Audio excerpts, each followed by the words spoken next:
Assalamu alaikum wa rahmatullahi wa barakatuh. Can all of you hear me?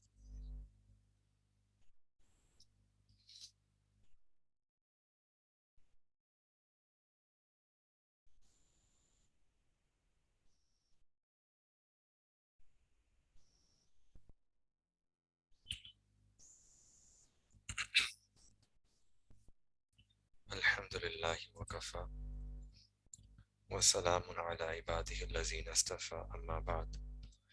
أعوذ بالله من الشيطان الرجيم بسم الله الرحمن الرحيم سبحان الذي أسرى بعبده ليلا من المسجد الحرام إلى المسجد الأقصى الذي باركنا حوله لنريه من آياتنا إنه هو السميع البصير سبحان ربك رب العزة عما يصفون وسلام على المرسلين والحمد لله رب العالمين اللهم صل على سيدنا محمد وعلى آل سيدنا محمد وبارك وسلم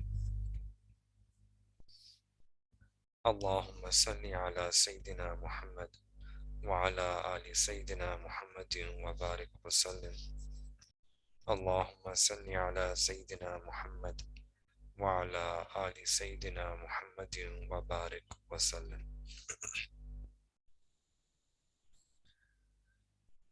Today, inshallah, we want to speak about the story of Miraj, the story of Isra and Miraj.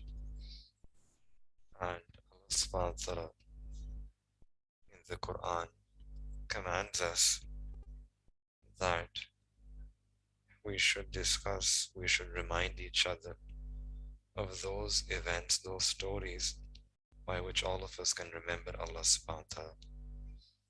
وَذَكِّرْهُمْ بِأَيَّامِ اللَّهِ, that you should remind each other of the days of Allah subhanahu wa ta'ala.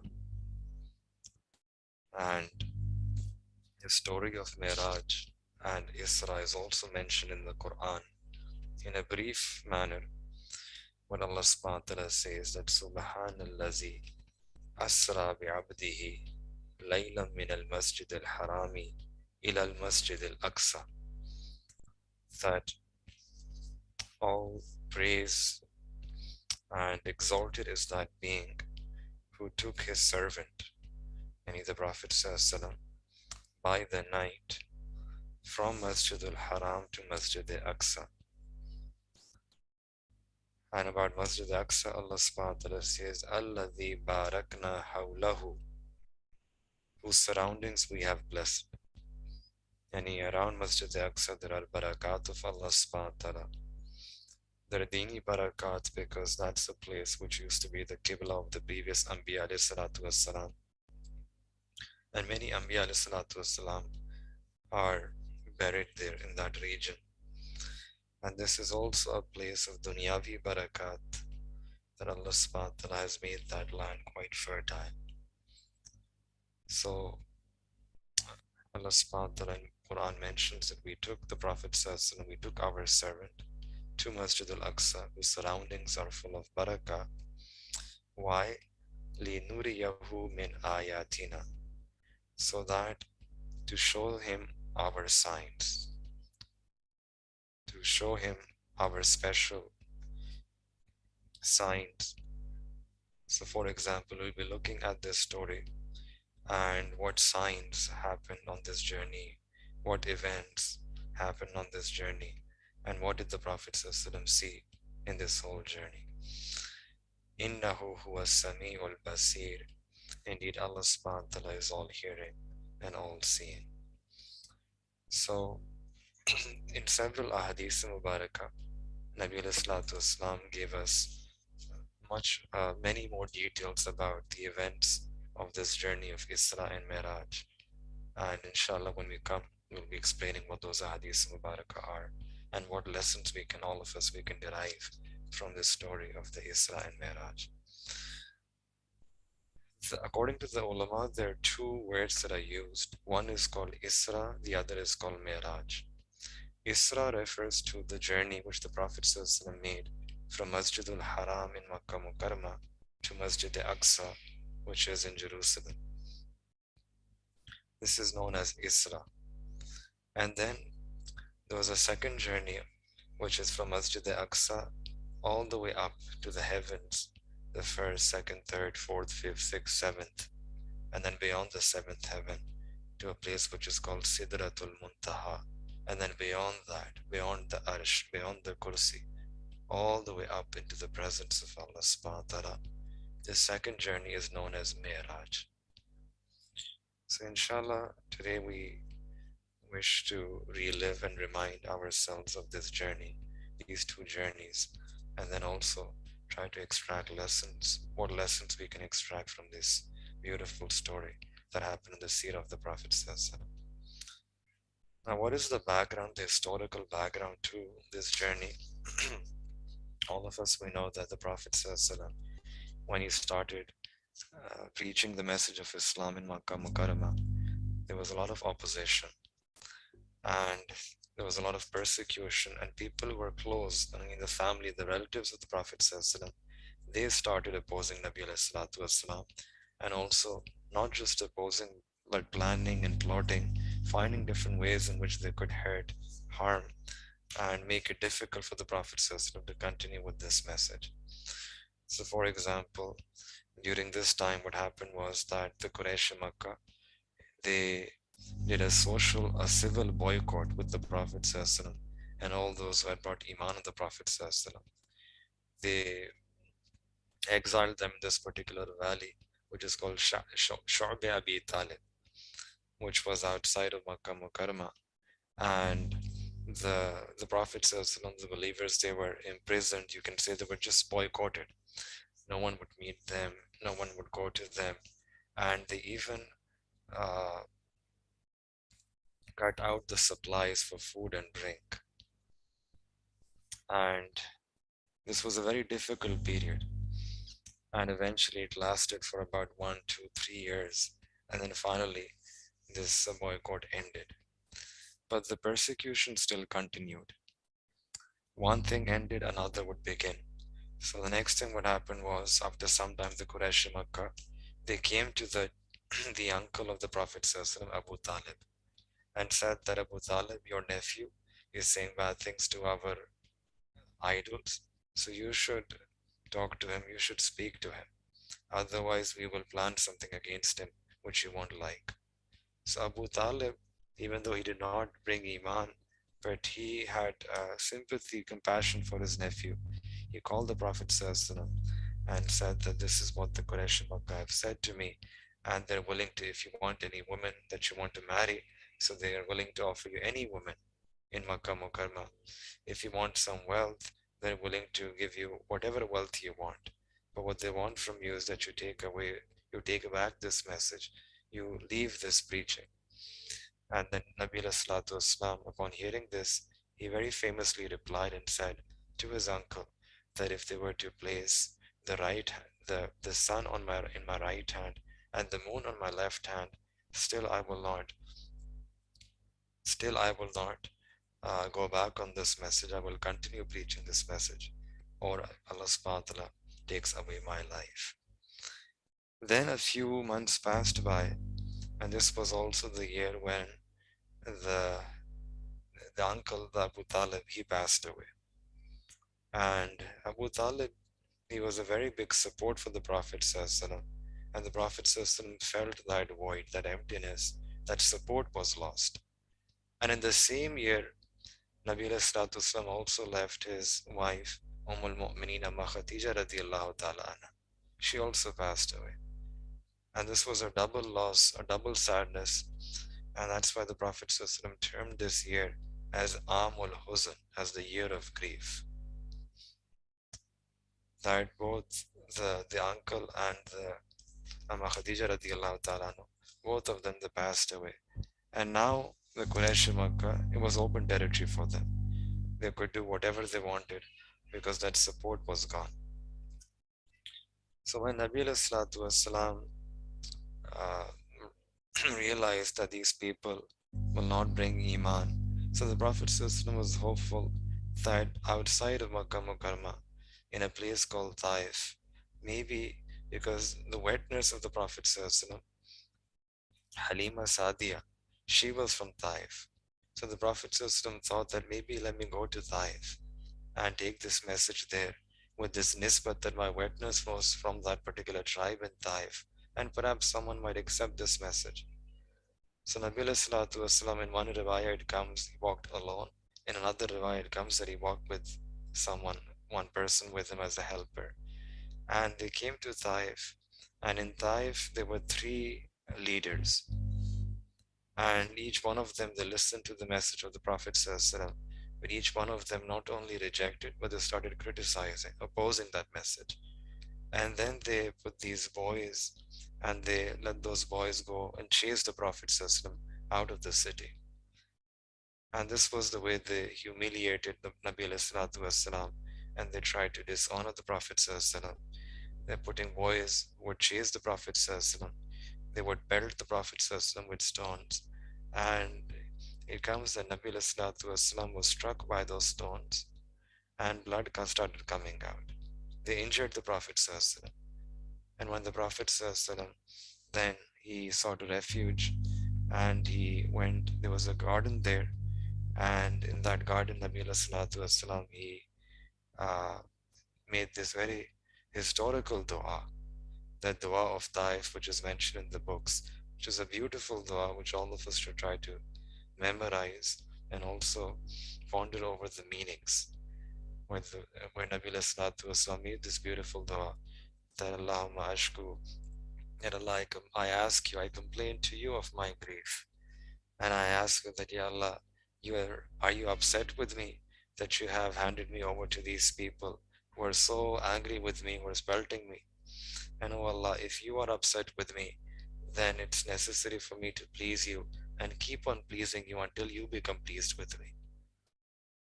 And oh Allah, I ask you by the nur, by the light of the noble and blessed face, by that light through which all the zulmat and darknesses are removed, oh Allah, become pleased with me. And this dua that the Prophet ﷺ made was so makbul in the sight of Allah subhanahu wa ta'ala, that Allah ta'ala sent this angel Jibreel alayhi salam and said that, oh my, and angel Jibreel alayhi salam, he came and said that, Ya Rasulullah, if you make dua, then we can bring these two mountains together and we can completely crumble this entire community.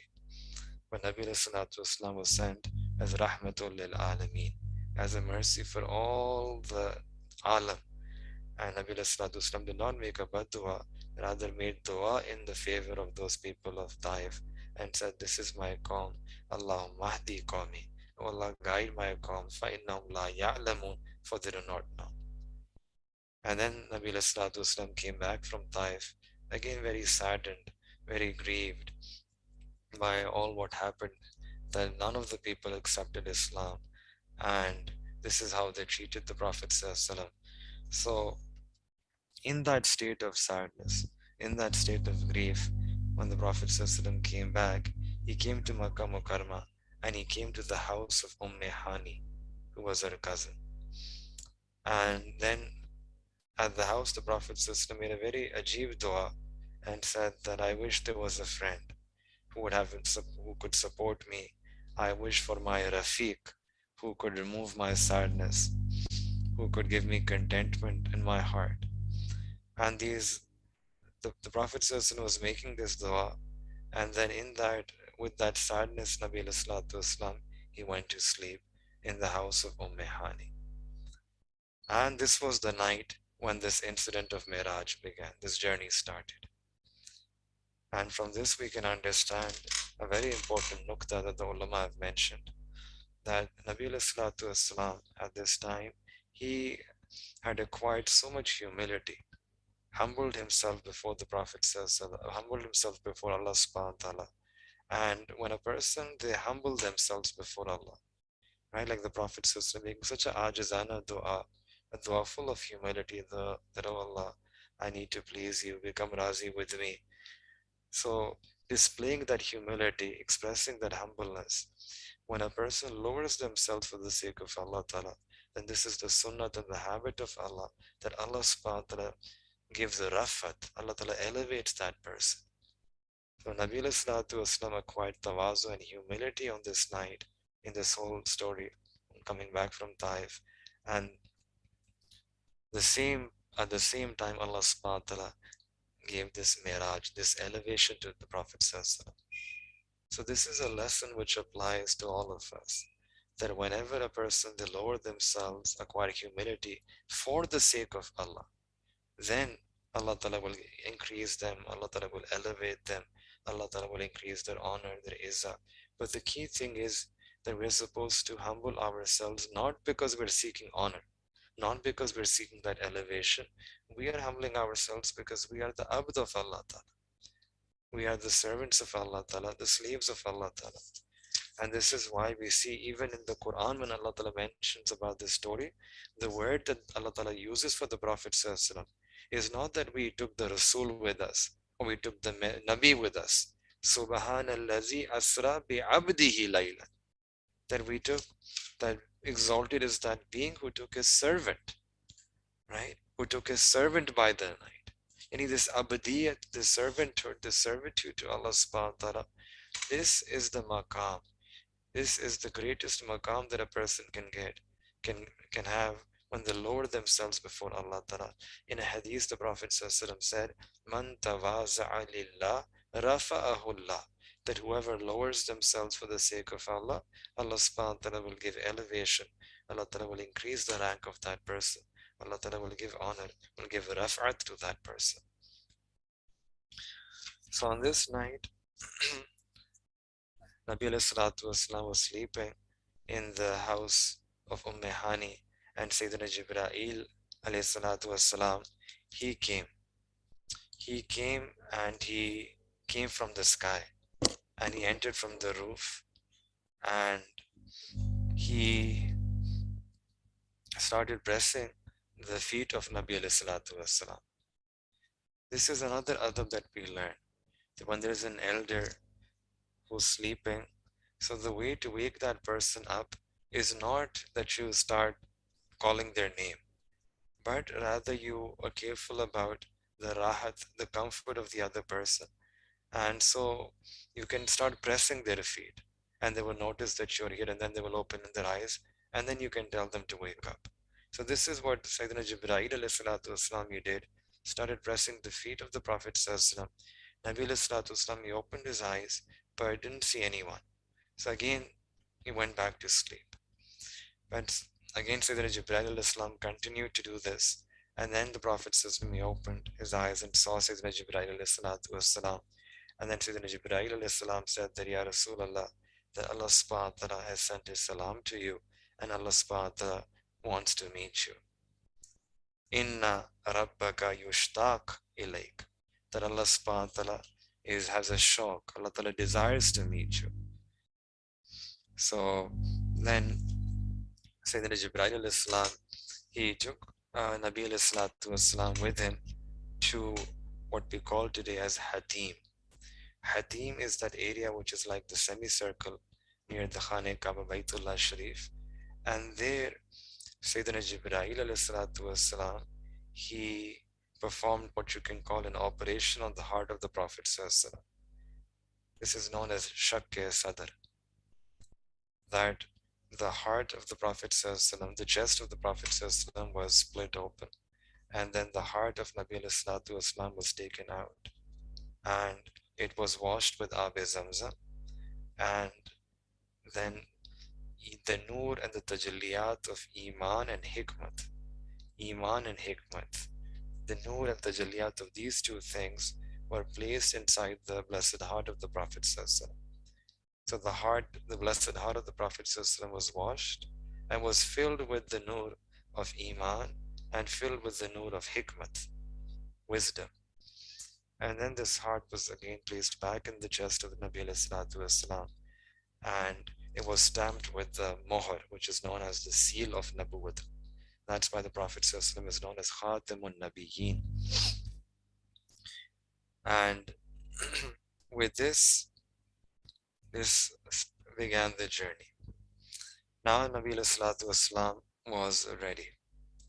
How the way we can understand this is also the rahmat of Allah subhanahu wa ta'ala. That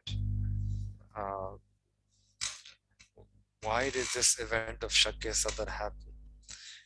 And the reason is because Allah subhanahu wa ta'ala wanted to fill the blessed heart of Nabi Wasallam with some special anwarat and tajalliyat, so that the Prophet ﷺ would be able to withstand, would be able to have this meeting with Allah subhanahu wa ta'ala.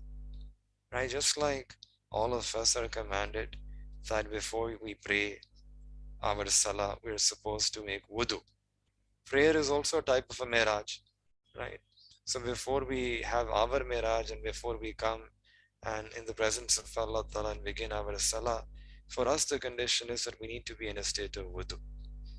In the same way, Allah subhanahu wa ta'ala, this was the wudu of the heart of the Prophet sallallahu. This was the wudu of the heart of the Prophet sallallahu. And then after this, there was a very special an animal that was brought from Jannat. This animal was known as Burak.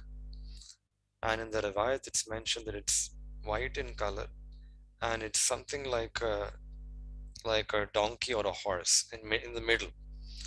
And it's so fast that whatever it can see, the limit of its vision, that is where it gives its first step. Yani the word Burak comes from Barak. Barak in Arabic means light. So it's lightning fast. So this would be the animal that Nabi Wasallam would be. Sayyidina Jibreel Islam, he brought this animal and said that this is the animal that you will be riding for this journey, that will be using for this journey. And when Nabi Wasallam tried to sit on this animal, the Burak, initially the animal was jumping, right? The animal started shaking, and he refused to allow the Prophet system to sit on it. So then Sayyidina Jibreel Islam, he calmed down that animal and said that what is happening to you, that one of the greatest human being is about to sit on you. And then the animal, he calmed down. And Nabi Islam, he rode that animal. And Sayyidina Jibreel Islam was holding the seat of that animal, whereas Sayyidina Mikail Islam was holding the rope of that animal. And in this way, Nabi Islam began this journey. On the way, so this is the journey from Masjid al-Haram to Masjid al-Aqsa. And during this journey, there are a few events that took place which come in the riwayat, which come in different ahadith mubarakah. One of them is that when when Nabi Islam is traveling, and they reached a particular area where there were some date trees, palm trees. So Sayyidina Jibreel Islam, he said to the Prophet ﷺ that you should come down from the animal and you should pray 2 rakat. And after praying 2 rakat, Jibreel Islam asked that, O Messenger of Allah, do you know which place is this? And the Prophet ﷺ said that, I don't know. So Sayyidina Jibreel Islam said, this is the place which is called Yasrib, which later is going to be called Medina Munawwara. And this is a place where you will where you will migrate, where you will do hijrah from Makkah Mukarramah. So then they reached another area, another land, where again Sayyidina Jibreel Islam, he asked the Prophet to get off from the animal and pray 2 rakah. And after praying again, the same conversation took place. And Jibreel Islam, he said that this is a place which is called Kohitur. This is an area which is near Kohitur. And Sayyidina Musa Islam did ham kalami with Allah subhanahu wa ta'ala. Then they reached a land which was white in color. And again Sayyidina Jibreel Islam asked the Prophet to pray 2 rakat here as well. And fourthly, there was another maqam, which was maqam Baitul Laham. And there again Sayyidina Jibreel Islam asked the Prophet to pray 2 rakah and said that this is the maqam where Sayyidina Isa والسلام, was born. And that white land was a maqam where Sayyidina Shoaib والسلام, used to live. So from this we can take a lesson that it is recommended in our deen to pray 2 rakah in areas which are blessed. Like here, the Hijrat Medina Munawwara and Kohitur and all these different lands and places which have a nisbat with the Anbiya alayhi salatu wasalam, like Sayyidina Jibreel alayhi salam is asking the Prophet to pray 2 rakah nafil. In the same way, it's recommended that we can also, when we visit a particular place which has barakah, because of its association with the Nabi of Allah subhanahu wa ta'ala, then in such places of barakah, we can also pray 2 rakah to Allah subhanahu wa ta'ala to seek the blessings of that area. Now, the journey continues and they reach a particular area, a particular region where Nabi alayhi salatu Islam, he mentions that I smelled a fragrance, a very beautiful fragrant smell was coming from that soil, from that whole region. And I asked Jibreel that what is this beautiful fragrance? And he replied that this is a place where there's a woman and her children are buried here. And this woman, she used to be the hairdresser of the daughter of Fir'aun. That's the Musa alayhi salam's Fir'aun. So this is a place where she is buried along with her children. And she was she has a lot of kubuliya. She had a lot of acceptance in the sight of Allah subhanahu wa ta'ala. That's why this fragrance is coming from her grave. So the story about this woman, the hairdresser, was that at the time of Sayyidina Musa alayhi salatu wasalam, all of us, we know that Fir'aun was there. And Fir'aun, he had a daughter, and that daughter, this woman, she was the hairdresser of that daughter. And one day she was combing the hair of the daughter of Fir'aun, and that comb, it fell from her hand on the ground. So while picking that comb up, she said, Bismillah. She said, Bismillah. So the Fir'aun's daughter, she immediately she took notice and said that, whose name are you taking here? You should say that I begin with the name of Fir'aun. So the hairdresser, she refused. And the daughter, she said that, okay, if you refuse, then I'm going to inform Fir'aun about this. And the hairdresser, she replied simply that, do whatever you want to do. So the whole matter was then brought before Fir'aun. And Fir'aun, again, after doing investigation, he called the hairdresser and said that I want you to proclaim my divinity and turn back from this deen that you've accepted. But the hairdresser, her iman was very strong. And this is the sifat of iman. That when iman enters into the heart of a person, it doesn't come out. It makes a person strong, makes a person steadfast. So she said that do whatever you want to do. Do whatever you can. You can take the life out. You can take the ruh. You can take my ruh out of this body, but you cannot take iman out of me. Allahu Akbar. She was a mu'minah. And then Fir'aun, he ordered that this hot boiling cauldron should be prepared and some oil should be put, very hot burning oil should be placed in that cauldron. And then one by one, he put all of her children inside that burning, boiling pot. And she saw one by one how her children were martyred in the path of Allah Ta'ala. And then in the riwayat that it comes that the last baby, she was holding on to her last baby, was a very young baby, small infant. And she hesitated for a moment to give that baby. And upon that hesitation, that baby, he turned towards his mother and he started speaking. And he said to his mother that, oh my mother, the punishment of this dunya is nothing compared to the punishment of akhirah. Throw me inside the cauldron and do whatever you're supposed to do. And Hazrat Abdullah ibn Abbas radiallahu ta'ala anhu, he mentions that there are 4 babies who spoke in their childhood, yani who spoke in their infancy, 4 of them, right? One of them is Sayyidina Isa alayhi salatu wasalam, famous story. And the other is this child, the baby of the hairdresser of Fir'aun. So the baby, he spoke, and as a result, the mother, she then acquired that contentment, the tranquility within, and then she, along with her baby, were put inside that pot, that boiling pot, and they gave their life for the sake of Allah Ta'ala.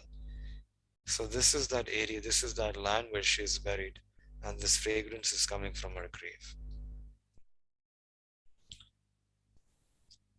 So there, this, so the journey continues, and eventually they, Sayyidina Jibreel alayhi salam and Sayyidina Mikael alayhi salam and the Prophet sallallahu, they reach Masjid al-Aqsa. In Masjid al-Aqsa, upon reaching Masjid al-Aqsa, yani Baytul Muqaddas, Nabi alayhi salatu wasalam, he comes off from his right, the Buraq, and then he ties the animal on one of the hooks outside the masjid. And interestingly, that hook is still present today as well. It's called Babe Muhammad Sallallahu. And this again teaches us a very important lesson, which is about tawakkul and reliance on Allah subhanahu wa ta'ala. And this is a miraculous journey. Things which are very strange, very interesting, which are out of the ordinary, are happening throughout this whole journey.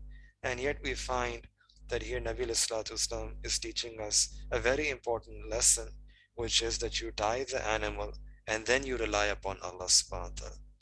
So the Prophet himself, he tied that buraq. And this is not contrary to reliance. This does not counter one's tawakkul on Allah subhanahu wa ta'ala. Tawakkul means that a person makes use of whatever asbab are available. Worldly asbab, whatever are available, you make use of them, and then after that you rely upon Allah subhanahu wa ta'ala. And you make the effort, and then you leave the outcome in the hands of Allah.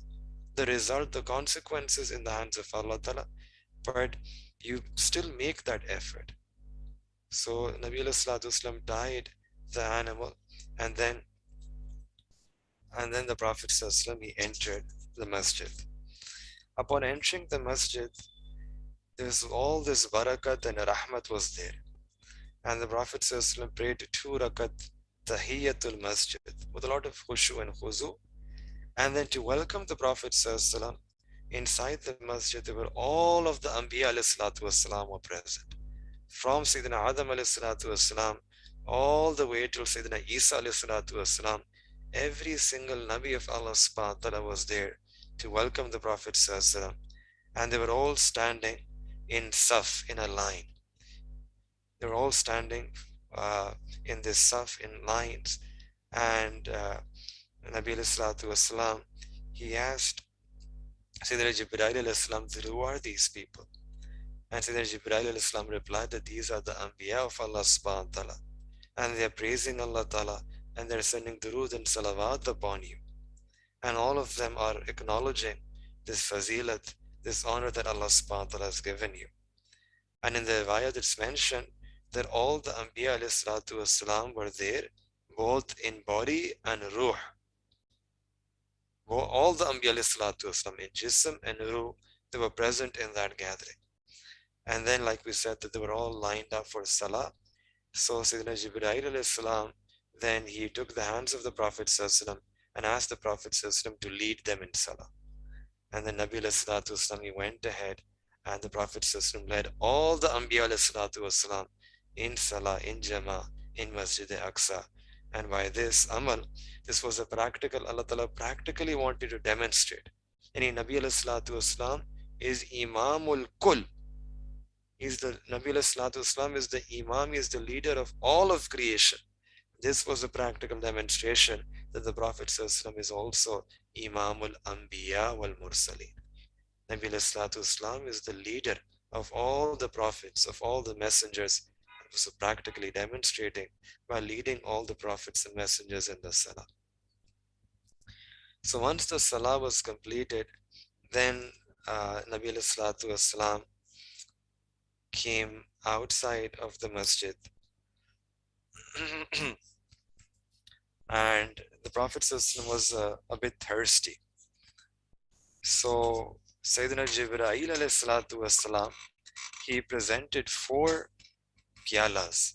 You can say 4 cups to Nabi ﷺ. One of them was filled with milk. The other was a cup of honey. Third was a cup of alcohol. and fourth was a cup of water. So four cups with different liquids were presented before the Prophet ﷺ. And the Prophet ﷺ was told to pick one and drink. So Nabi Islam chose the cup of milk and drank milk and enjoyed that milk. And the Prophet ﷺ also drank a little bit from the honey, the cup of honey as well. So upon this, Sayyidina Jibreel al-Islami said that, O Messenger of Allah, Mubarak to you. Mubarak to you that you have chosen the deen of fitrat. You have chosen the deen which is natural for human beings, which is the deen of fitrat. And the fact that you chose milk, this is a good omen. This is that you have chosen fitrat by choosing milk. And because of this, Allah subhanahu wa ta'ala will make this choice of yours a source of hidayat for your ummah, a source of guidance for your ummah. Your ummah will be guided by Allah subhanahu wa ta'ala, will have that special guidance from Allah subhanahu wa ta'ala. And he said that if you had you chosen this cup of alcohol, sharab, then your ummah would have been misguided. And if you had chosen the cup of water, then your ummah would have been punished by some azab of the water. They might have been drowned in this water. So Mubarak that you have chosen what is the fitrat of insan. So from this small events, we can also take a few lessons. One lesson is that it is permissible in the deen of Islam to test someone.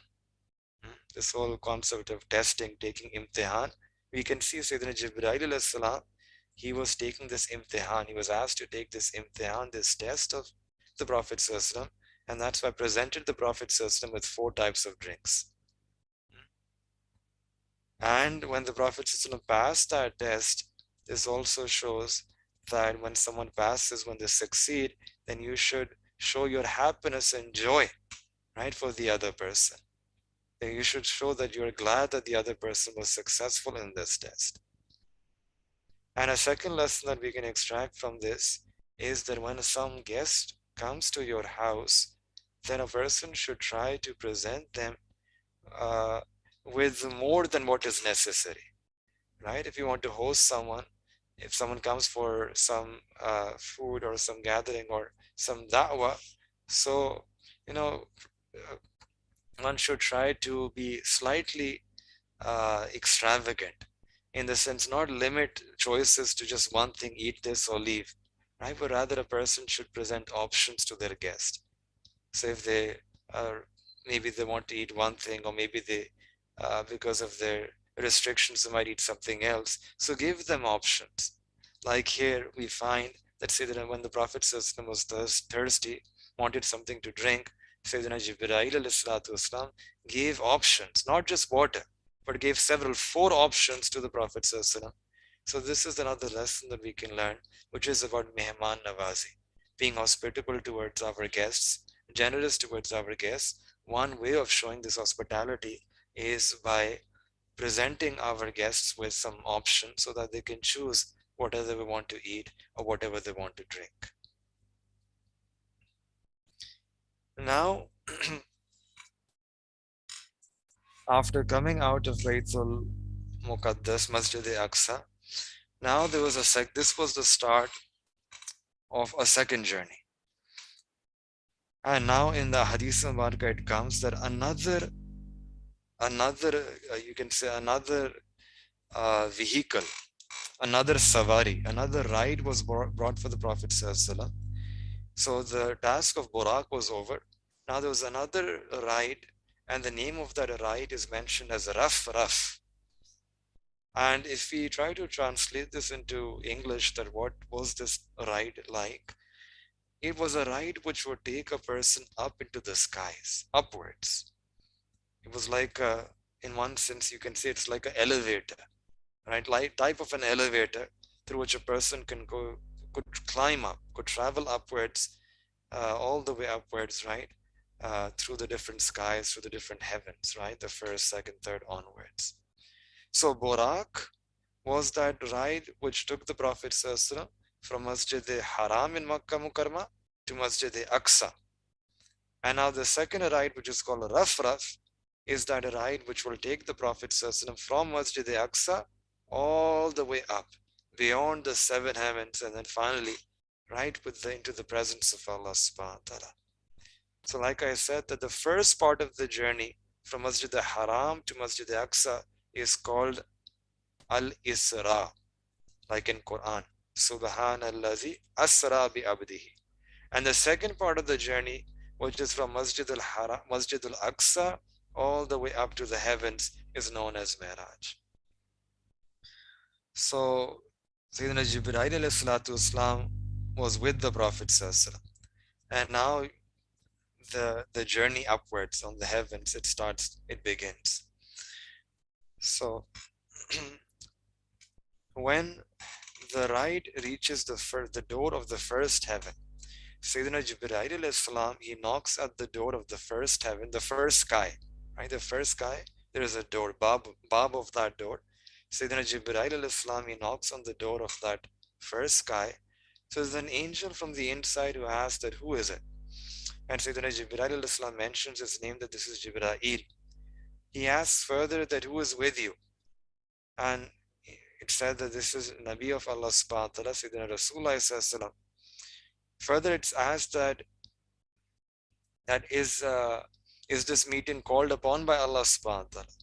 And is there bulava, is there invitation for this? And Sayyidina Jibreel alayhi salam says, yes, that Allah subhanahu wa ta'ala is invited.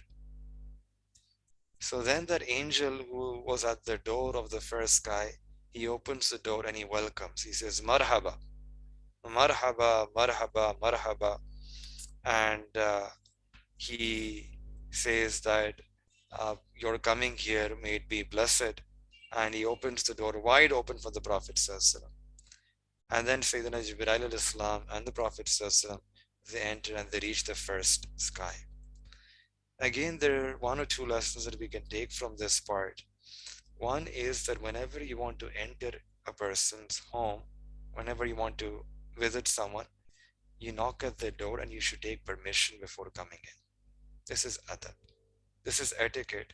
Like Sayyidina Jibreel alayhi salam, he's knocking at the door, and the reason why you knock is because you want to take permission. So there's no entry without permission, no admission without permission.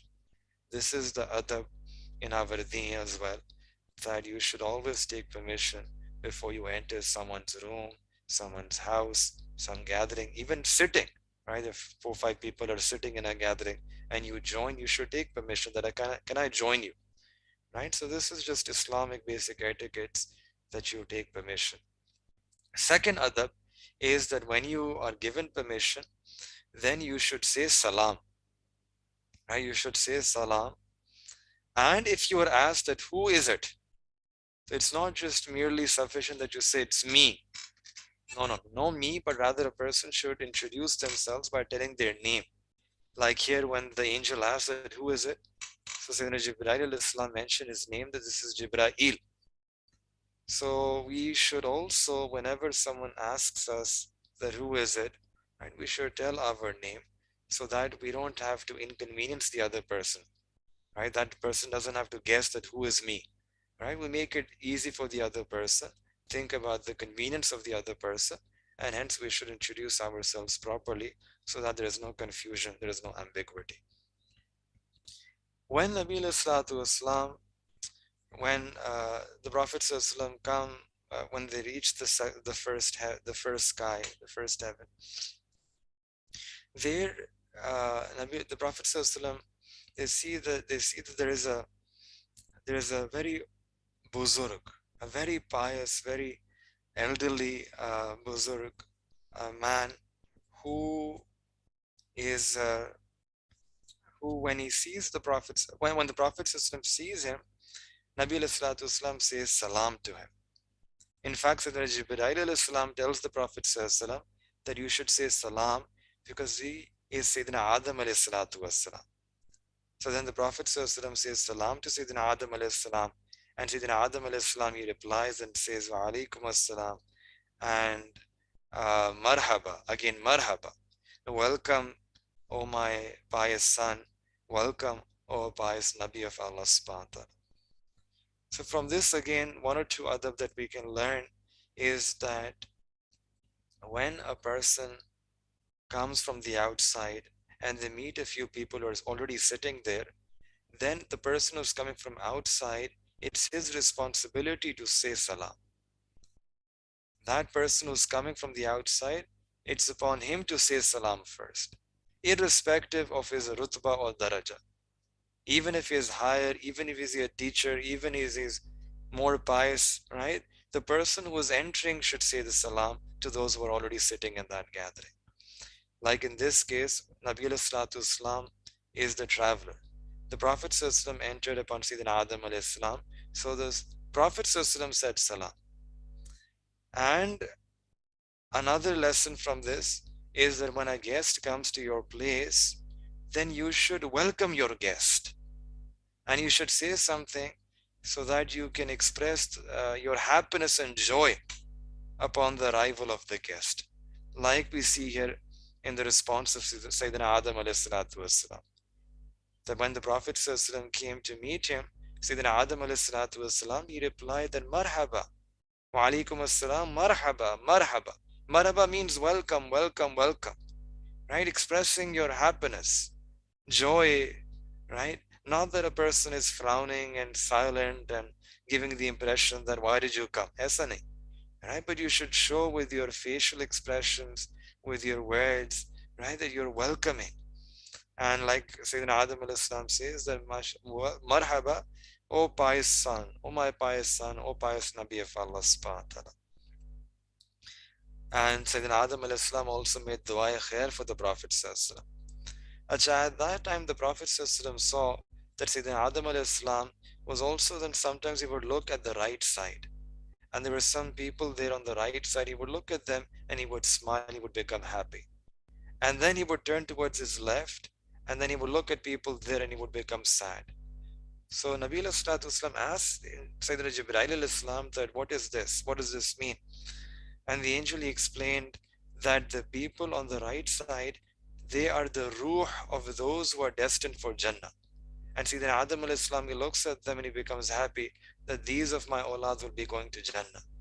And the people on the left, they are the ruh of those who will be going to Jahannam. So Sayyidina Adam al-Islam, when he looks at them, he is very saddened and grieved to see that members of his own children, of his own descendants will be going to Jahannam. Then Nabi al-Islam proceeds onwards and they reach the door of the second sky. And again, the same conversation takes place. The angel, the guard, he says that who is it? And Angel Jibreel replies that it's Jibraeel. And who's with you? Nabi Islam is with me. Do you have permission? Yes, we have permission. And then again, that angel says, Marhaba, welcome. Now, in the second heavens, Nabi Islam meets two Anbiya of Allah subhanahu wa ta'ala, Hazrat Yahya alayhi salam and Hazrat Isa alayhi salatu wasalam. So the second heaven, second sky is the place where the mulaqat happens, where the Prophet meets these two Anbiya alayhi salatu wasalam. And the same mukalama, the same conversation happens. So the Prophet says salam to them. They reply and they say, Marhaba, Marhaba, O our pious brother, O a pious Nabi of Allah subhanahu wa ta'ala.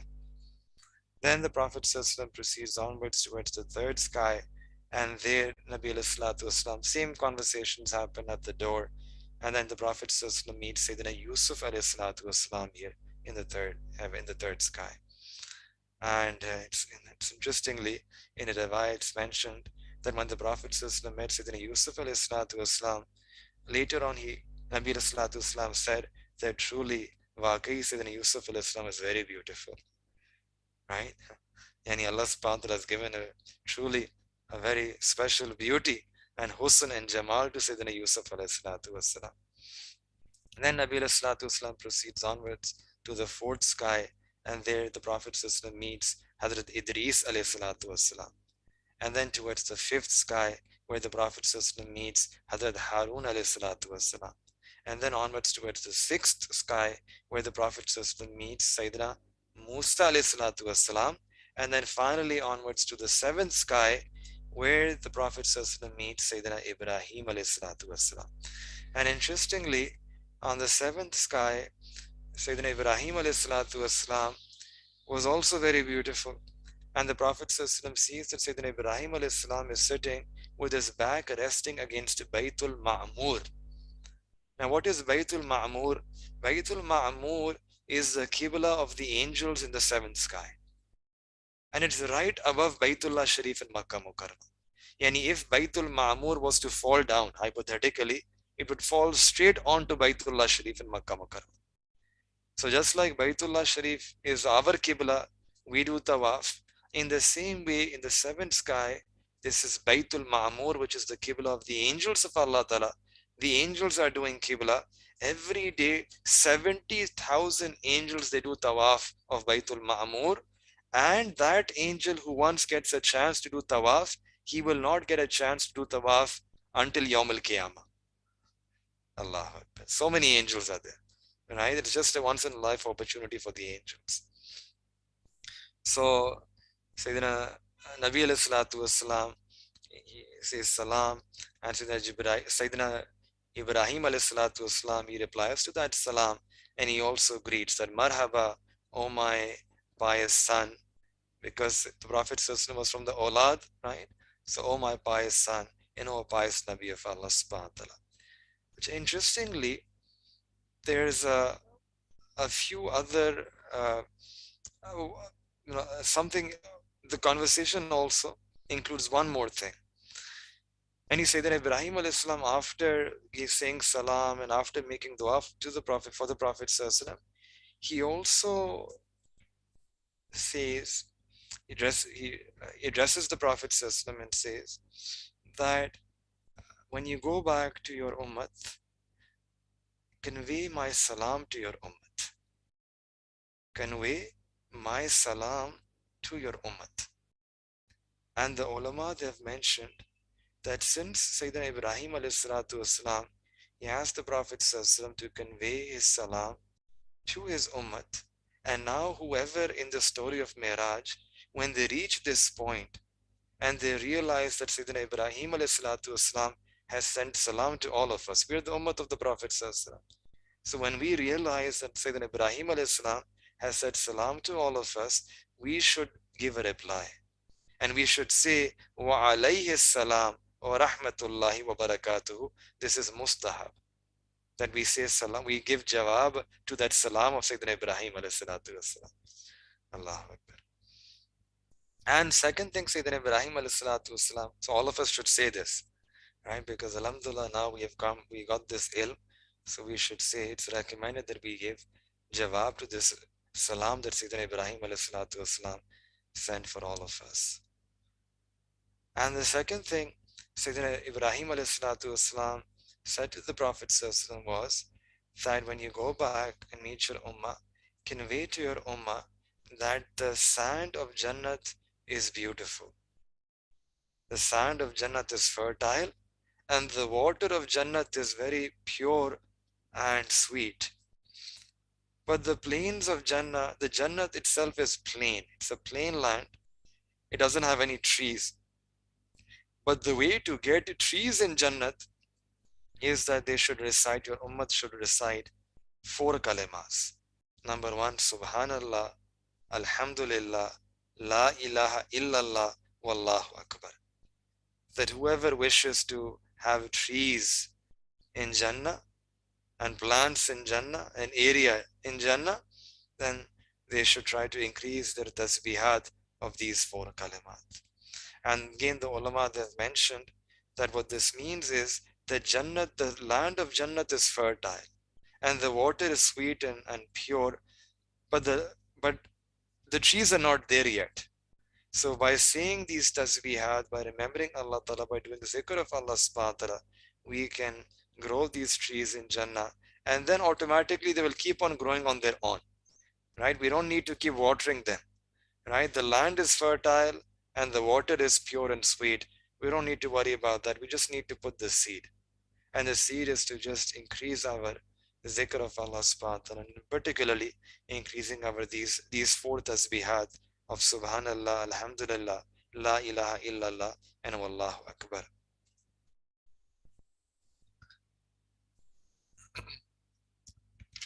Now beyond, so here Nabi alayhi salatu wasalam also see there's certain ajaibat, certain events that take place, and they came a particular area, and the Prophet ﷺ proceeded now beyond the seventh heaven as well, to a place where Nabi ﷺ could hear the sound of kalam, of pen, right?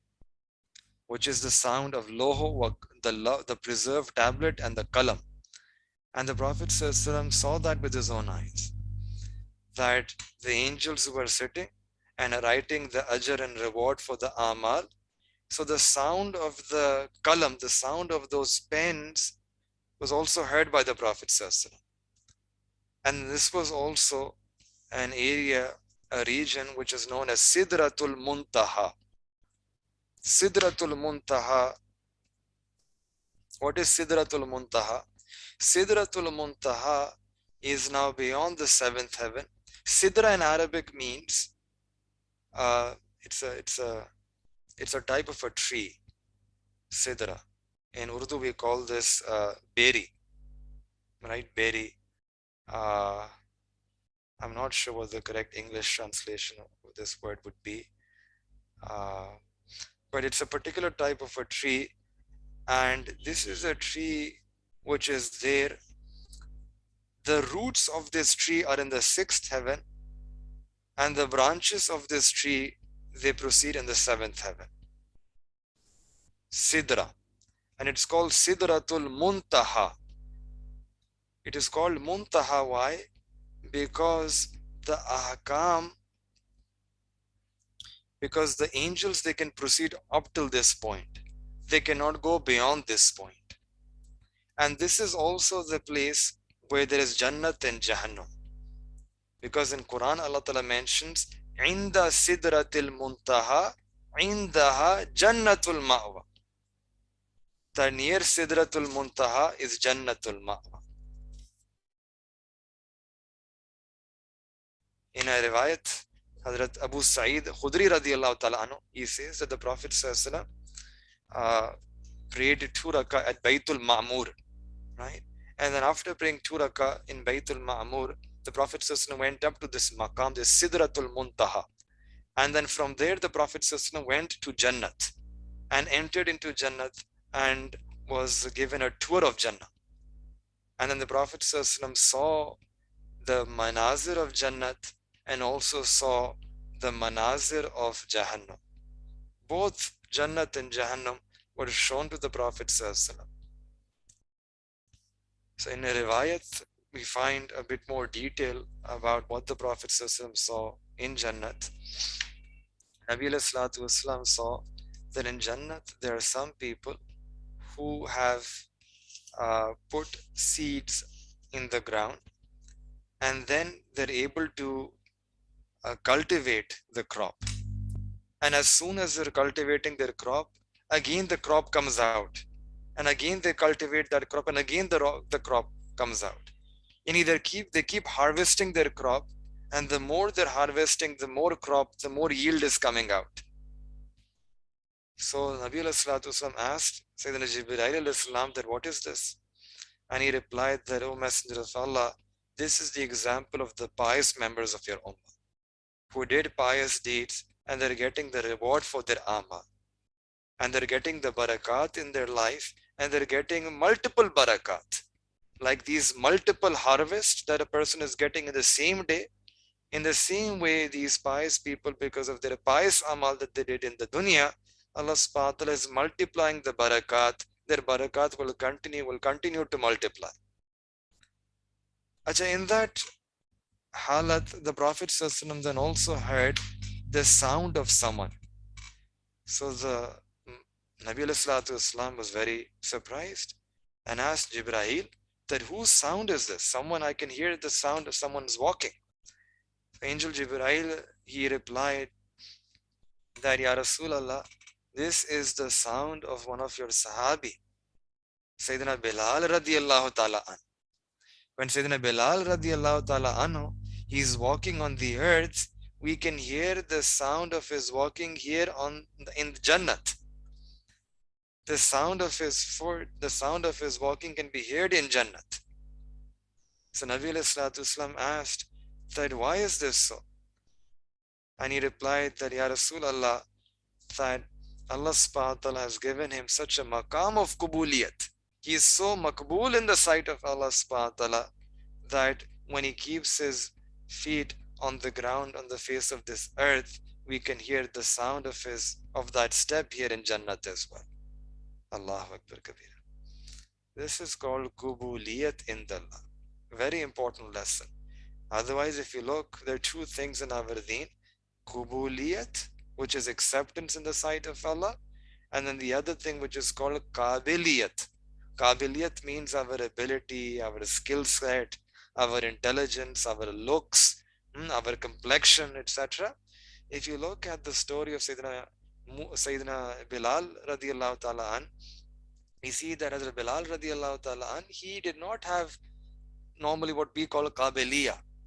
He came from Abyssinia, Habsha. He was black in color. His complexion was also like that. And his facial features were also like that. Nothing special. Plus, he was sold as a slave.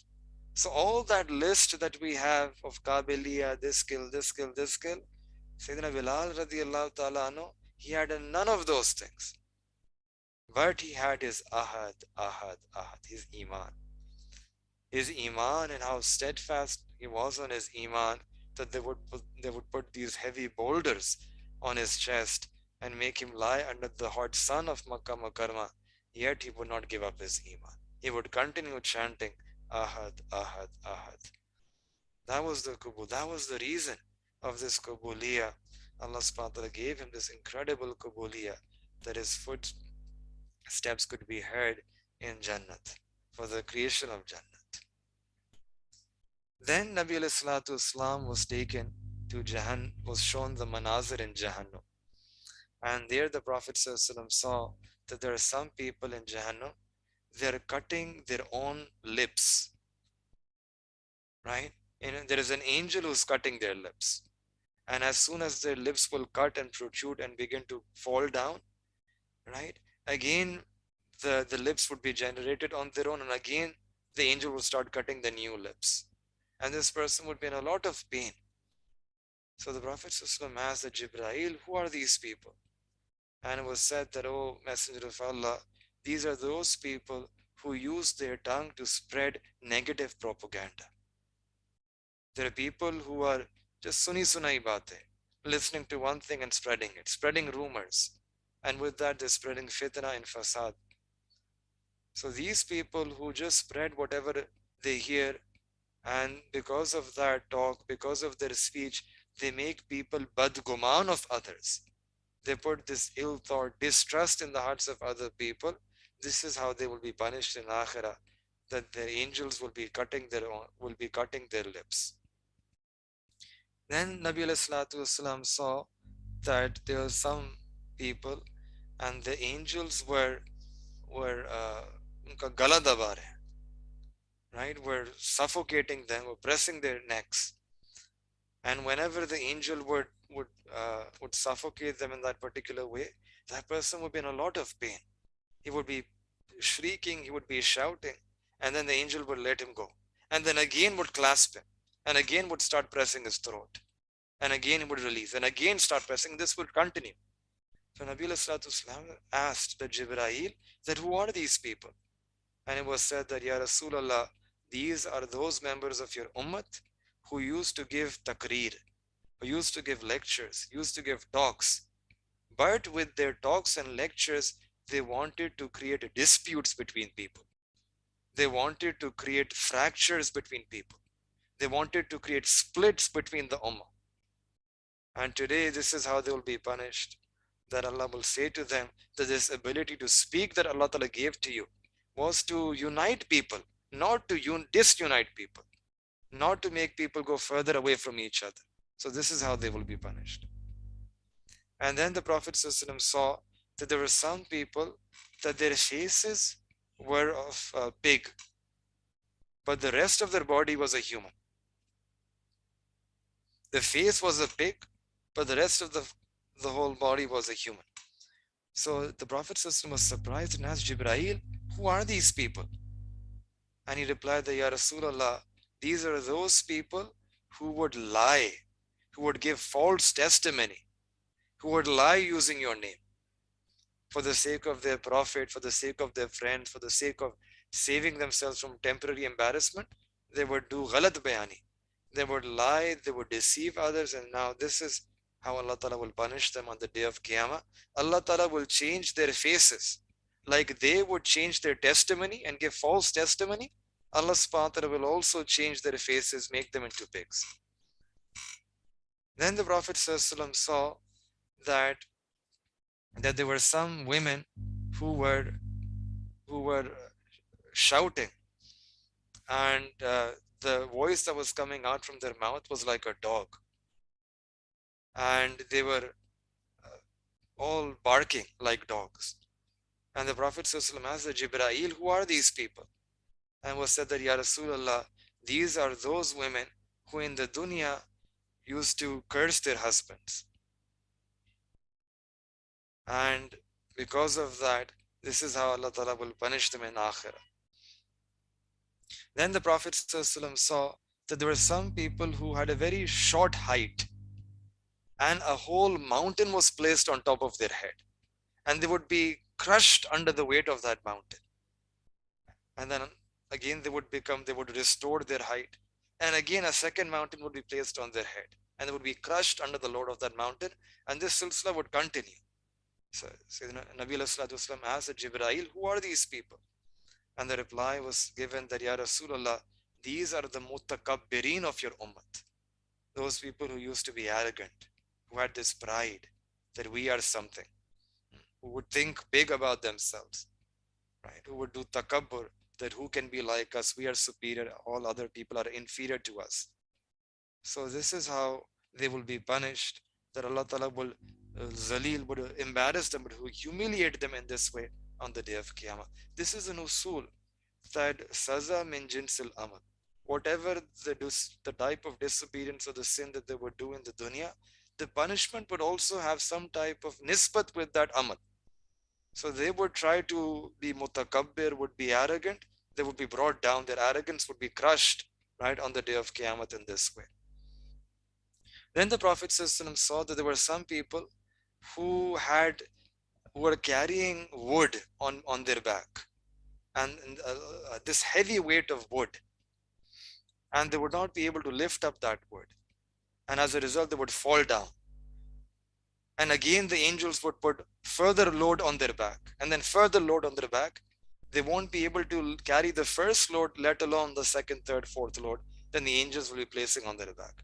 So Nabi Wasallam asked Jibreel, who are these people? And it was said that, Ya Rasulullah, these are those members of your ummah who would do khiyanat in their amanat. That when people would put trust with them, they would be dishonest. They would misappropriate trust.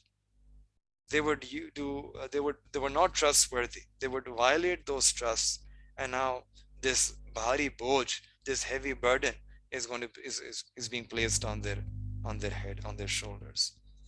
Then Nabi Wasallam saw that there were some people whose foreheads were being hammered with rock. Their foreheads were being smashed, were being hammered with rocks, and their forehead was being crushed, and there was a lot of pain. And then when that pain would subside, again the second angel would come and start hammering their foreheads and start crushing their foreheads. So the Prophet ﷺ asked Jibreel, who are these people? And he replied that, Ya Rasulullah, these are those members of your ummah who were heedless of salah, who were benamazi, did not pray salah, who did not put their foreheads before Allah Ta'ala in salah, so they did not bow their forehead before Allah subhanahu wa ta'ala in salah, and today the angels are crushing those foreheads in this way. Then Nabi Wasallam saw that there were some people that their private organs were on their face. Their private organs were on their face, and from those organs, this pus and peep was coming out, and they were being forced to drink that pus. So Nabi Wasallam asked Jibreel, who are these people? And he said that, Ya Rasulullah, these are those members of your ummah who committed zina. Who committed zina.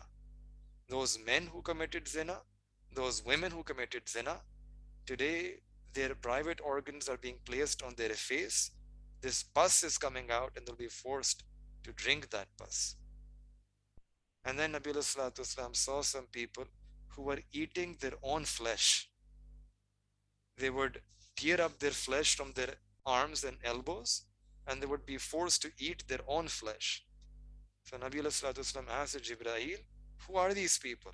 And he said that, Ya Rasulullah, these are those members of your ummah who would do ghibat of others, would backbite. And today they're made to eat their own flesh. So in this way, Nabi Wasallam saw the rahmate of Jannat and also saw the events of Jahannam as well. Then Nabi Wasallam was taken further upwards and given a maqam hatta that the Prophet reached a place near the Arsh where Sayyidina Jibreel والسلام, he stopped.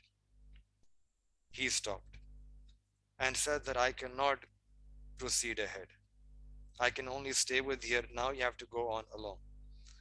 So Nabi والسلام asked Jibreel, will you leave me here alone now? And Sayyidina Jibreel then explained that, Ya Rasulullah, if I go one step beyond this maqam, there is so much nur, so much anvarat and tajalliyat that they will burn me. So I don't have the ability to go beyond this maqam. The remaining journey upwards, you will have to travel on your own. And this is the hikmat here was that the Prophet ﷺ had to go up and meet Allah subhanahu wa ta'ala. And whenever a mohib has to meet the mahbub, the lover has to meet their beloved, they always want privacy. They don't want any third party. So Allah subhanahu wa ta'ala wanted to meet his mahbub, Nabi alayhi salatu wasalam, and there shouldn't be anyone in that gathering. There shouldn't be anyone there. So this was the limit. And now Nabi alayhi salatu wasalam proceeded ahead and went all the way up, and it comes in a riwayah that 70,000 hijabat were crossed. 70,000 hijabat were crossed, and then the Prophet ﷺ reached a particular maqam where all sounds of angels and all sounds of human beings there stopped. It's complete silence, stillness. And this was the time when the Prophet ﷺ felt a desire and a shock and an anticipation to meet Allah subhanahu wa ta'ala, but also felt this azmat of Allah ta'ala. And because of that azmat, there was a bit of restlessness. And at that time, Nabi Wasallam, he hears the sound of Hazrat Abu Bakr Siddiq radiallahu ta'ala in his ears. That someone in his sound is saying, Kif ya Muhammad, fa inna rabbaka yusalli. That, oh Muhammad, stay here, stop here, for your Rabb is praying salah. So when Nabi Wasallam heard these kalimat, Nabi Wasallam was surprised that here, where is the sound of Abu Bakr coming from, radiallahu anh? And what does this sound mean? That my Rabb is praying salah, namaz. But what happened was that upon hearing the sound of Sayyidina Abu Bakr radiallahu ta'ala an, that wahshat and that fear that was in the heart of the Prophet sallallahu, that so much azmat that was there, that feeling was then transformed, and there was a relaxation, a contentment that came into the heart of the Prophet sallallahu. The Prophet sallallahu had itminan in his heart now. And then Nabi sallallahu heard a second sound which said, Udnu ya khayr al-bariya. Udnu ya Ahmad, Udnu ya Muhammad. That, oh, the most Afzal, the most honorable of the entire creation, come close. Oh Ahmad, come close. Oh Muhammad, come close to me. And then Nabi alayhi salatu Islam attained this closeness with Allah subhanahu wa ta'ala. And this is a particular closeness which we will never be able to understand, let alone never be able to describe. No human being has the ability to even conceptualize what happened when the Prophet ﷺ entered into the presence of Allah subhanahu wa ta'ala. And the Prophet ﷺ, he was blessed with the ziyarat of Allah subhanahu wa ta'ala. With the ziyarat of Allah subhanahu wa ta'ala. And according to the majority of the ulama, Nabi Islam was blessed with the ziyarat of Allah subhanahu wa ta'ala at this waqi of Miraj. Hazrat, in Tirmidhi Sharif, there is a riwayat where it mentions that the Prophet saw Allah subhanahu wa ta'ala marratain, 2 times, one with his eyes and the other with his heart. Hazrat Abdullah bin Abbas radiallahu ta'ala an, Hazrat Abdullah bin Umar radiallahu ta'ala an, Hazrat Abu Zar Ghafari radiallahu ta'ala an, all of the Sahaba Ikram, it's sabit and established from them, they say that the Prophet saw Allah subhanahu wa ta'ala at this maqam of Mi'raj. Albatta, Amma Aisha radiallahu ta'ala anha, when someone asked her, she said that Nabi sallallahu Islam she did not have that ru'ya. And she would say that, as proof, she would recite this ayat of the Quran. La tudrikuhul absar wa huwa yudrikul absar. That the eyes cannot encompass Allah subhanahu wa ta'ala. But if you reflect on this call of Amma Aisha radiallahu ta'ala anha, it is not foolproof logic, because this ayat is mentioning idrak. Idrak means that the eyes cannot encompass the reality of Allah ta'ala. And that is true. But here, this does not deny ru'yat of Allah ta'ala, that one could see Allah ta'ala. And that is what we are saying, that in the waqi of Miraj, Nabi sallallahu Islam had a ru'yat of Allah subhanahu wa ta'ala. And second reply is that even if a person was to say that one cannot do ru'yat of Allah ta'ala in this world, ru'yat will happen in akhirah. But this story of Miraj was not about this world. This was beyond the world. This was in the heavens. So perhaps in this world, ru'yat is not possible. But for the Prophet ﷺ to go up all the way up beyond the heavens, all the way up beyond the 7 heavens and Arsh and Kursi, and to be in the presence of Allah Ta'ala, there ru'yat is aklan possible, it's naklan possible as well. There's nothing stopping, right, from the possibility of a ru'yat happening. And this is the reason why Hazrat Shah Waliullah Muhaddis Delvi Rahmatullah alayhi says that the Prophet ﷺ, he saw Allah subhanahu wa ta'ala with the eyes of his head. And Imam Ahmad bin Hanbal Rahmatullah alayhi also mentions the same thing. And all of the majority of the ulama, they hold the same opinion, that Nabi sallallahu Islam saw Allah subhanahu wa ta'ala with the eyes of his head. And someone then mentioned that, what about the call of Ummul Mu'mineen Aisha radiallahu ta'ala anha, who denies this vision? So in reply, we'll say that the Prophet himself in a hadith said that Ra'aytu Rabbi Azza wa Jal, that I saw my Rabb. And this is the call of Nabi alayhi salatu wasalam, which is stronger than the call of Aisha radiallahu ta'ala. So Nabi alayhi salatu wasalam was blessed with the ziyarat of Allah subhanahu wa ta'ala. And the Nabi alayhi salatu wasalam also had kalam with Allah subhanahu wa ta'ala. And that kalam was also beautiful.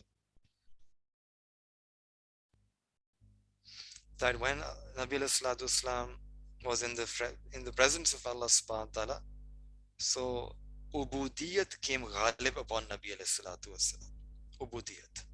And the Prophet fell in sajda. And in that sajda, Nabi Salatu Wasalam praised Allah subhanahu wa ta'ala and used three words. The first word was At-Tahiyyatu Lillahi. Now this is the praise of the Prophet ﷺ. At-Tahiyyatu Lillahi. That all my zabani praise, all my oral verbal praise, it belongs to Allah Ta'ala. Is for my Rabb Allah subhanahu wa ta'ala. Second word was salawatu. And all my badani, my physical ibadat, all of them, each and every one of them are for my Rabb, my Lord, Allah Ta'ala. Wa tayyibat. And all the wealth and money that I've spent, all my mali ibadat, oh Allah, they're all for you. So in effect, the Prophet ﷺ mentioned three things. That, oh Allah, my verbal ibadat are for you, my physical ibadat are for you, and my wealth, my mali ibadat are also all for you. At-tahiyyatu lillahi was-salawatu wat-tayyibat. So then Allah Ta'ala's rahmat came in full force. And Allah subhanahu wa ta'ala also mentioned three things to the Prophet ﷺ. Send three gifts to the Prophet ﷺ. Allah subhanahu wa ta'ala said that, oh my beloved, Assalamu alayka ayyuhan nabiyyu wa rahmatullahi wa barakatuh.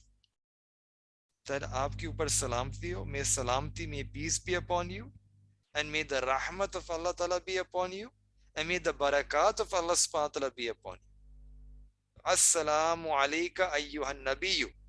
That may salamati and peace be upon you. Wa rahmatullahi. And may the rahmat of Allah Ta'ala be upon you. Wa barakatuhu.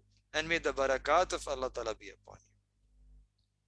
When the Prophet saw that Allah Ta'ala's rahmat is attentive towards him, and Allah Ta'ala's salamti and barakat are coming upon him, immediately the Prophet remembered his ummat. And the Prophet immediately said, Assalamu alayna. Allah send salamati and peace upon us. Wa ala ibadillahi salihin. And on the pious members of my ummat. Allah send your salamti and rahmat and barakat upon them as well. Allahu Akbar Kabira. Imagine that Nabi alayhi salatu wasalam is receiving this incredible qurb of Allah Ta'ala, and even in that halat, even in that condition, Nabi alayhi salatu wasalam hasn't forgotten the sinning members of his ummat. This is rahmatul lil alameen. Allahu Akbar. In that moment of intense qurb and closeness with Allah Ta'ala, the Prophet is making dua for the sinning members of his ummah, for me and you. And when the angels they saw, even though they were not there, but they could hear, immediately their tongue, they said with their tongue, Ashhadu an la ilaha illallahu wa ashhadu anna Muhammadan abduhu wa rasul. That we testify that the Prophet is the abd of Allah, is the messenger of Allah. This is the at-tahiyyat that we recite in our salah. It's a reminder of this beautiful hamd that Allah subhanahu wa ta'ala, this conversation that took place on this waqi of Mi'raj. Then in the riwayat it's mentioned that the Prophet asked Allah subhanahu wa ta'ala that I heard this sound of Abu Bakr. And Abu Bakr was saying that this. So what does that sound mean? And here, so then Allah subhanahu wa ta'ala replied that, oh my beloved Muhammad, that I don't pray. I don't need to pray salah. But salah was referring to my khas rahmat, my special rahmat with which I wanted to welcome you. At that time when you were coming, my khas rahmat was attentive towards you, and I was welcoming you with my rahmat. And you at that time were restless, had this bi-itminani, or you can say this fear in the heart. So I put the sound of Abu Bakr in your ear, so that when you will hear the sound of your friend, you will gain contentment in your heart will come at peace. Your that dahshat will go away. That fear will convert into contentment and peace. And then Allah subhanahu wa ta'ala spoke to the Prophet sallallahu alaihi wasallam. In Quran, we have just one phrase, one sentence, فَأَوْحَى إِلَىٰ أَبْدِهِ مَا أَوْحَى, which means that then Allah subhanahu wa ta'ala spoke to the Prophet sallallahu alaihi wasallam and sent these messages which only Allah ta'ala knows and only the Prophet sallallahu alaihi wasallam. We don't know what those messages were. So Allah subhanahu wa ta'ala, this Nabi sallallahu alaihi wasallam was blessed with the ziyarat of Allah subhanahu wa ta'ala. Nabi sallallahu alaihi wasallam was blessed with the kalam of Allah subhanahu wa ta'ala, became Kalimullah, became Habibullah. Nabi sallallahu alaihi wasallam was blessed with this qurb of Allah subhanahu wa ta'ala. And Nabi sallallahu alaihi wasallam was also blessed with 3 gifts in this gathering. And in addition to receiving the qurb of Allah, this intimacy with Allah subhanahu wa ta'ala, and the ziyarat of Allah ta'ala, and bila wasta kalam, speaking directly, having this conversation with Allah ta'ala, in addition to these 3, Allah subhanahu wa ta'ala gave 3 further gifts to Nabi sallallahu alaihi wasallam and to this ummah. The first gift is that Allah subhanahu wa ta'ala said that any member of your ummah, any person from your ummah, as long as they don't do shirk, they don't associate partners with me, then I will, on the day of Qiyamah, there will come a point when I will even forgive their kabira gunas, their major sins, and I will make them enter into Jannah eventually. Any person who has a drop of iman and they stay away from shirk, no matter how many kabira gunas they did in their life, even if they didn't make tawbah, eventually and ultimately, because they didn't do shirk, this is a favor of Allah Ta'ala that Allah Ta'ala will make that person enter into Jannah. They will enter into Jannah and their eventual abode, ultimate abode will be Jannah as long as they don't do shirk with Allah Ta'ala. This was the first gift. The second gift that Allah Ta'ala gave to the Prophet ﷺ in this gathering, in this moment, were the last 2 verses of Surah Baqarah. Last 2 verses of Surah Baqarah. And these last 2 verses, they are very beautiful. And we should imagine, Allahu Akbar, we speak about the revelation of the verses of the Quran. Some revelations, some verses are revealed in Makkah Mukarramah, others are revealed in Madinah Tayyibah, yet others are revealed in Taif, some in Mina, some in Arafah. These 2 verses are so special that they were revealed not on this world, not in this world, they were revealed above. They were revealed beyond the 7 heavens, beyond the Arsh, when Nabi sallallahu alaihi wasallam was in the presence of Allah subhanahu wa ta'ala. That is the maqam, that is the place when these 2 verses were revealed. These are the last 2 verses of Surah Baqarah. Allahu Akbar. And we should try to memorize those last 2 verses as well as recite those last 2 verses before we sleep.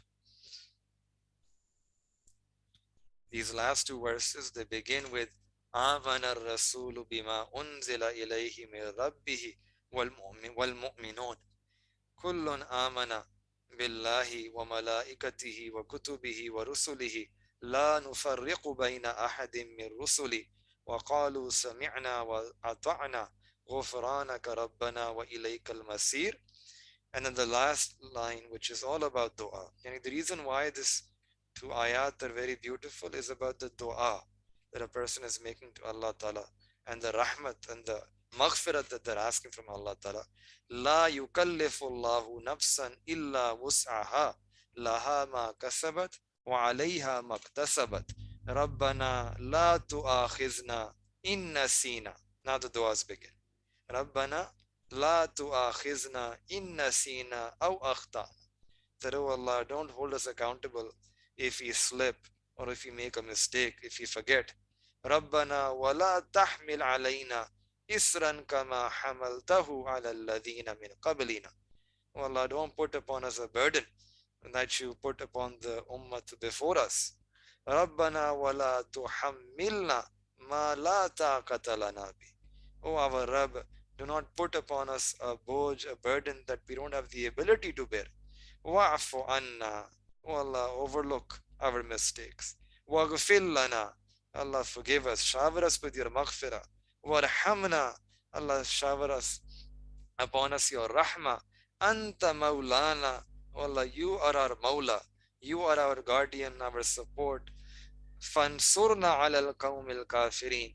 And help us, Ya Allah, against those who don't believe in you. It's a beautiful dua. In a riwayat, it comes that when a person, before going to sleep, if anyone recites these last two ayat of Surah Baqarah, then these last two ayat will suffice for them for the entire night. And they will be protected by Allah Ta'ala. They will be sufficient for that person. So we should try to memorize. Very powerful, very special, very beautiful ayat. May Allah Ta'ala give us the tawfiq to memorize and do use them in our daily life. And the third gift that Allah subhanahu wa ta'ala gave was salah. 50 salah were made obligatory.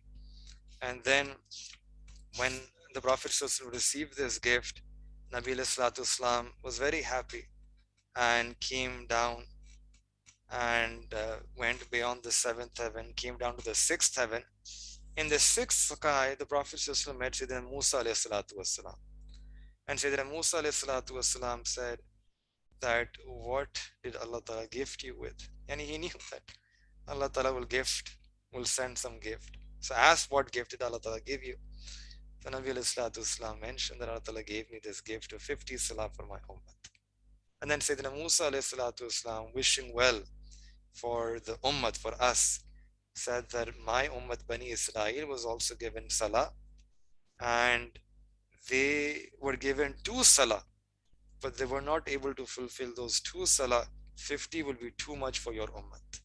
Your ummah will be weak in jism, weak, and they will not be able to pray such 50 namaz every day. So I ask you that you go back to Allah subhanahu wa ta'ala and make a request to lighten this. So Nabi Islam, he accepted this and then went back to Allah subhanahu wa ta'ala and asked Allah subhanahu wa ta'ala that, oh Allah, my ummah is weak.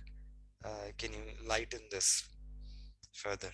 And then Allah subhanahu wa ta'ala dropped 5 salah and made it into 45. Allah Ta'ala created ease. Then Nabi Islam again came back and met Sayyidina Musa Islam.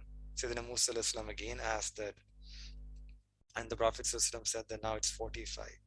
And again Sayyidina Musa Islam said that 45 is also going to be too much. You should go back and request Allah subhanahu wa ta'ala to further lighten it for your ummah. And again the Prophet accepted this advice and went back, asked Allah subhanahu wa ta'ala, and Allah Ta'ala accepted that request and made it into 40.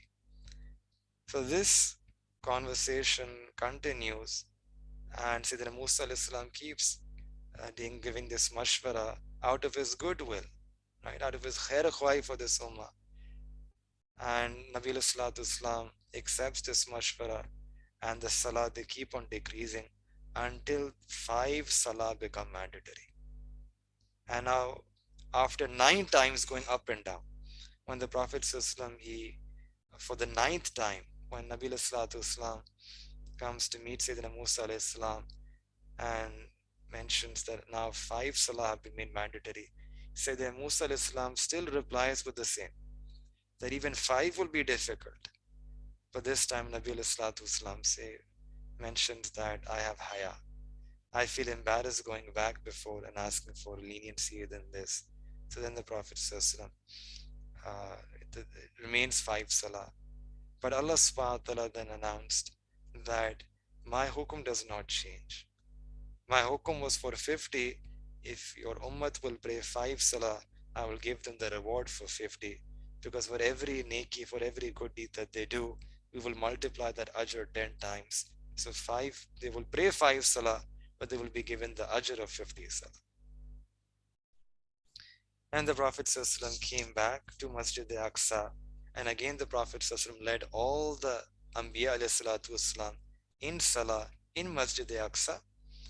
And then from there, Nabi alayhi salatu wasalam traveled all the way back to Makkah Mukarramah on Burak. And when the Prophet ﷺ came back, uh,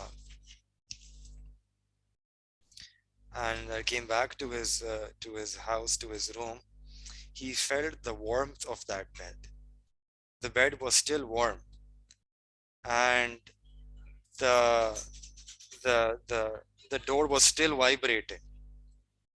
Right? Yani this whole event happened as if Allah subhanahu wa ta'ala had paused the entire universe. When the Prophet ﷺ came back, then the universe started, then the resume button was pressed. And this is hakikat, that Allah subhanahu wa ta'ala had paused the entire nizam of the kainat, the entire working of the universe was paused. Why? Because the Prophet ﷺ, when he left the universe, Nabi ﷺ was the Jan, was the ruh of this universe. And when the Prophet ﷺ had left, Allah Ta'ala paused the entire universe. And after mulaqat, when the Prophet ﷺ came back, then the universe started to resume. Then it started to work. Allah. When the next day, Nabi ﷺ mentioned this entire story to the people of Quraysh in Makkah, and they refused to believe that how could a person in a short amount of time go from Masjid al-Haram to Masjid al-Aqsa and then come back. So they viewed this to be a lie. But Nabi ﷺ, he stood up, and Quraysh in Makkah were also nearby. And the Prophet ﷺ was mentioning about what happened in this story, in this whole event of Miraj. So there were some people of Quraysh in Makkah who said that, okay, if you have been to Masjid al-Aqsa, we have also been there. Why don't you tell us what the roof of Masjid al-Aqsa is like? And the Prophet ﷺ, he says that at that time I was thinking to myself that I never noticed what the roof is. I wasn't sure about the roof. So there was a ajib kafiyat that came in my tabiyat, that these people have asked me a question and I don't know exactly what the reply is. But Nabi Sallallahu says that Allah subhanahu wa ta'ala, my Rabb, he guided me. And at that time, all the veils that were between me and Baitul Muqaddas, they were all lifted up. And I could see Masjid al-Aqsa right before me with my own eyes. And I could see the roof, and they kept on asking questions, and I kept on giving them the answers to those questions. But after getting all the answers, still they refused to believe, because Hidayat was not muqaddar for them, was not destined for them. They never wanted to believe. And they just left saying that this is magic. Abu Jahl was also there, and he also moved away and said this is magic. On the way back, he met Sayyidina Abu Bakr radiallahu ta'ala. And he said, Abu Bakr, you are very intelligent, you are very wise. Tell me something. If a person says that they went from Makkah Mukarramah in one night to Masjid al-Aqsa and then came back, is that possible? So Sayyidina Abu Bakr Siddiq radiallahu ta'ala, he replied that that's not possible. So he said that your Nabi alayhi salatu wasalam, your friend is saying this. So then Sayyidina Abu Bakr radiallahu ta'ala, he tadab gaye.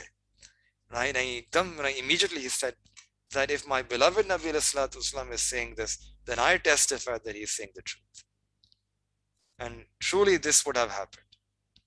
And this testimony that Sayyidina Abu Bakr radiallahu ta'ala gave, Allah ta'ala loved this so much that ever since this, Allah ta'ala gave him that this laqab, this title was attached to Hazrat Abu Bakr radiallahu ta'ala and Hazrat Abu Bakr Siddiq radiallahu ta'ala. And until Qiyamah, people will, we call Sayyidina Abu Bakr radiallahu ta'ala, and we remember him with this laqab of Siddiq, Siddiq Akbar.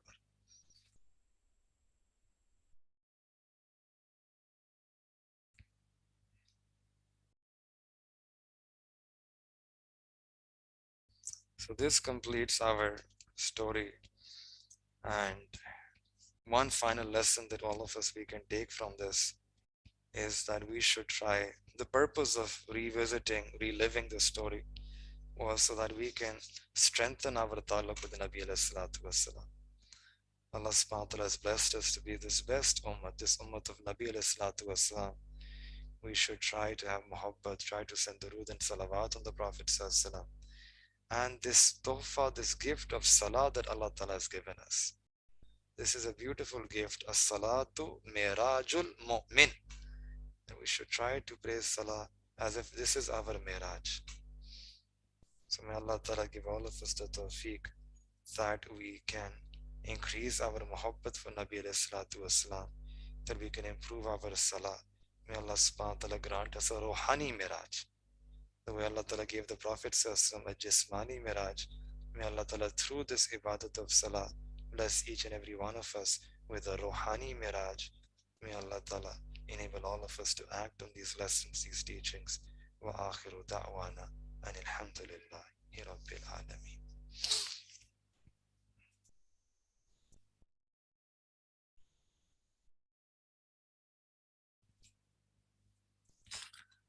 We'll end with a short dua, inshallah. سبحان ربي الوهاب اللهم صل على سيدنا محمد وعلى آل سيدنا محمد وبارك وسلم. ربنا ظلمنا أنفسنا وإن لم تغفر لنا وترحمنا لنكونن من الخاسرين. رب اغفر وارحم وأنت خير الراحمين. لا إله إلا أنت سبحانك إني كنت من الظالمين. اللهم إنا نسألك حبك وحب من يحبك وحب من يقربنا إليك.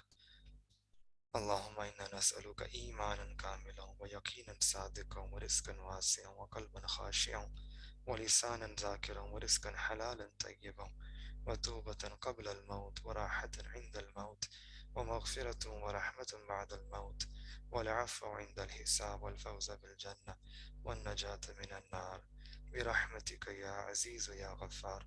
رب زدني علما والحقني بالصالحين. اللهم إنا نسألك من خير ما سألك منه عبدك ونبيك محمد صلى الله عليه وسلم ونعوذ بك من شر ما استعاذك منه عبدك ونبيك محمد صلى الله عليه وسلم وأنت المستعان وعليك البلاغ. لا حول ولا قوة إلا بالله العلي العظيم. ربنا تقبل منا إنك أنت السميع العليم وتب علينا إنك أنت التواب الرحيم. صلى الله تعالى على حبيبه خير خلقه محمد وعلى آله وصحبه أجمعين برحمتك يا أرحم الراحمين.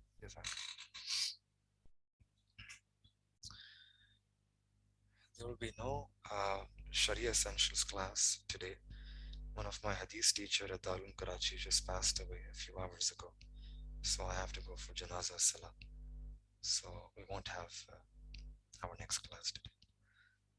Jazakumullah. Assalamu alaikum.